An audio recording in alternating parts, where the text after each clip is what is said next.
Commutative ப்ராப்பர்ட்டின்னு prove பண்ண சொல்கிறாங்க. Question A 5/8 and 7/-12. So 5/8 + 7/-12 is equal to 7/-12 + 5/8. அப்படியே மாற்றி எழுதிக்கிறோம். மாற்றி எழுதி ரெண்டும் ஈக்குவலாக அப்படி இருந்தாலே கம்யூட்டேட்டிவ் ப்ராப்பர்ட்டி. ஃபஸ்ட்டு 8க்கு 12க்கு எல்சிஎம் எடுப்போம். ரெண்டு காமன் வந்து 4 டேபிள். இது 2 டைம்ஸ், இது 3 டைம்ஸ். அப்படியே மல்டிப்ளை பண்ணுங்க. 4 2s are 8, 8 3s are 24 LCM.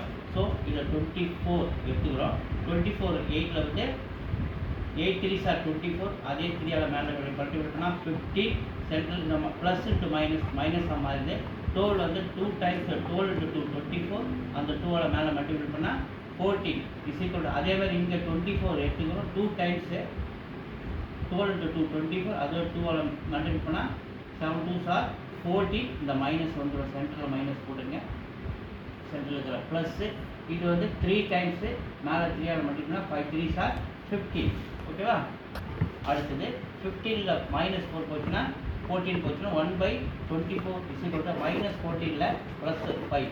அப்போ ஒரு 1/24. ஸோ -14 + 15. ஓகே, அப்போ 1/24 ரெண்டுமே ஈக்குவலாக இருக்குது. Is commutative.